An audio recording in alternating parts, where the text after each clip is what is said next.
اللہ کے نبی صلی اللہ تعالیٰ علیہ وسلم مجلس میں بیٹھے ہیں۔ ایک صحابی کا مسئلہ تھا، ایک صحابی کا مسئلہ ایسا تھا کہ وہ صبح جلدی دوڑ کر کے چلے جاتے تھے۔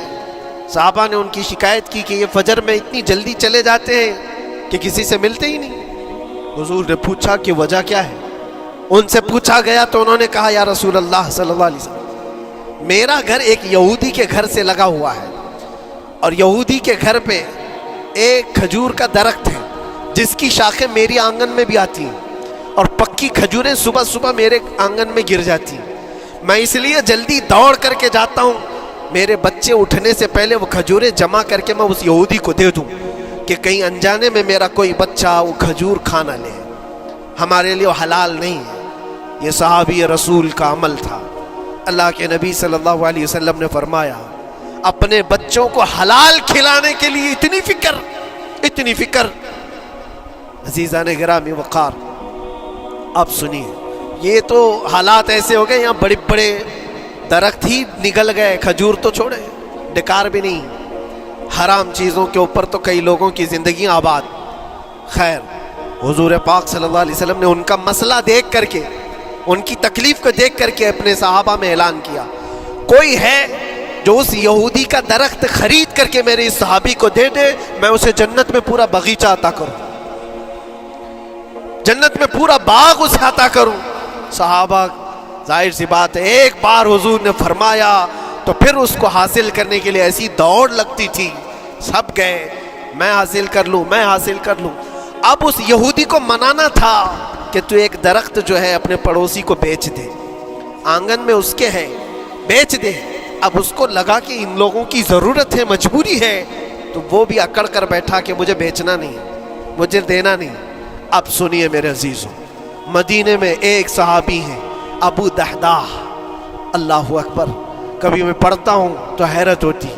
ابو دحداح مدینے کے اس صحابی کا نام ہے جن کا باغیچہ پورے مدینے میں سب سے مشہور ہے، ان کی کھجوریں سب سے مہنگی کھجوریں، اوالی مدینہ آج بھی مشہور ہے، جہاں کی اجوا کھجوریں بہت پسند کی جاتی ہیں۔ ابو دحداح کا باغیچہ بنا ہوا تھا، بڑا خوبصورت تھا، لوگ مثال دیتے تھے، تعریفیں کیا کرتے تھے، ابو دحداح کا باغیچہ مدینے میں سب سے قیمتی باغیچہ ہے۔ ابو دحداح حضور کی بارگاہ میں آتے ہیں، کہتے ہیں یا رسول اللہ صلی اللہ علیہ وسلم، اگر میں اس ایک درخت کو خرید کر کے وقف کر دوں تو کیا میرے آقا مجھے بھی ملے گا جنت میں؟ اللہ کے نبی نے فرمایا جو میں نے وعدہ کیا ہے وہ تجھے بھی عطا کیا جائے گا۔ ابو دحداح کہتے ہیں اس یہودی کے پاس سیدھے آتے ہیں، کہا کہ تو ایک درخت بیچ دے گا، بدلے میں تجھے بہت اچھی قیمت دیتا ہوں۔ اس نے کہا کیا دو گے؟ کہا مدینے میں ابو دحداح کا باغیچہ تمہیں پتہ ہے؟ اس نے کہا ہاں جانتا ہوں، نام بہت سنا ہوا ہے۔ کہا وہ پورا باغیچہ اس ایک درخت کے بدلے دے دیا جائے گا، ایک درخت کے بدلے دے دیا جائے گا۔ اس یہودی نے کہا کیا مذاق کر رہے ہو؟ یہ کیا مذاق ہے؟ میرے آنگن میں اگے ہوئے ایک درخت کی وجہ سے ابو دحداح کا اتنا قیمتی باغیچہ دے دیا جائے گا، یہ کیسے پاسبل ہے؟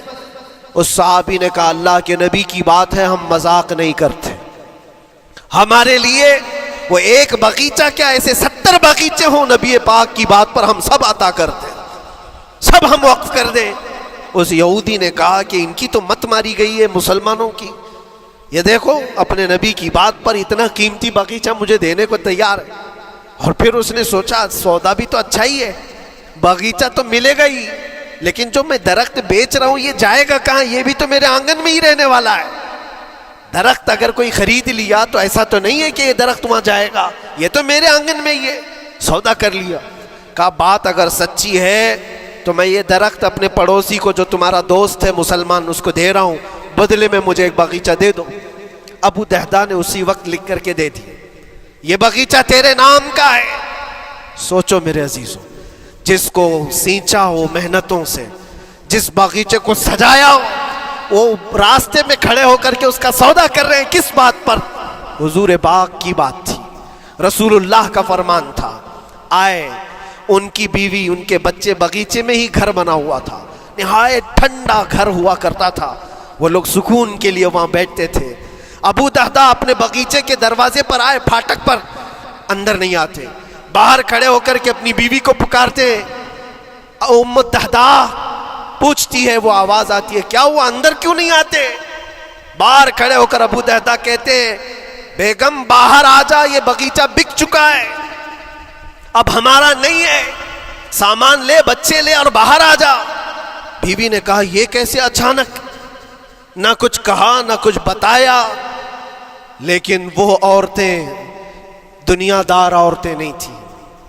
وہیں سے اندر سے کہتی ہے, ابو دہدا میرا تم پر یقین ہے, اگر سودا کیا ہوگا تو بہت بھاری سودا کیا ہوگا, ورنہ ابو دہدا کا باغیچہ مدینے میں بیچے جانے کے قابل نہیں ہے. کون ہے جو اس کی قیمت لگائے گا؟ میرا گمان یہ ہے کہ میرا شوہر اگر سودا کیا ہوگا تو بہت اونچا سودا کیا ہوگا. ابو دہدا نے کہا, میری رفیق حیات باہر تو آ جا, میں تجھے بتاؤں کون سا سودا کیا ہے, باہر آ جا. بچوں کو لیتی, اپنا سامان سمیٹتی ہے اور اسی وقت باغیچہ چھوڑ کر کے باہر نکل آئی. ابو دہدا سے پوچھتی ہے, یہ اچانک سودا کرنے کی کیا ضرورت پیش آئی؟ یہ اس طرح سے اچانک تم نے سودا کر لیا اور مجھے باہر بلایا, کیا سودا کیا, کتنے پہ بیچا؟ ابو دہدا نے کہا, میرے ہاتھ میں پیسہ تو 1 روپیہ نہیں, 1 درہم نہیں ہے. کہا, پھر کتنے میں بیچا؟ کہا, اندازہ بھی نہیں کر سکتی. اللہ کے نبی نے فرمایا, میرے اس صحابی کے لیے جو 1 درخت خرید کر کے دے دے, اسے میں جنت کا باغیچہ عطا کروں گا. میں نے اپنے دوست مسلم بھائی کے لیے اس کا درخت خرید کر کے وقف کیا ہے اور بدلے میں اس یہودی کو یہ باغیچہ دے دیا ہے. بیوی وہ نہیں تھی جو یہ کہتی کہ مت ماری گئی ہے تیری, گھر بیچ کے آ گیا, فلاں کر کے آ گیا. وہ دنیا دار عورت نہیں تھی.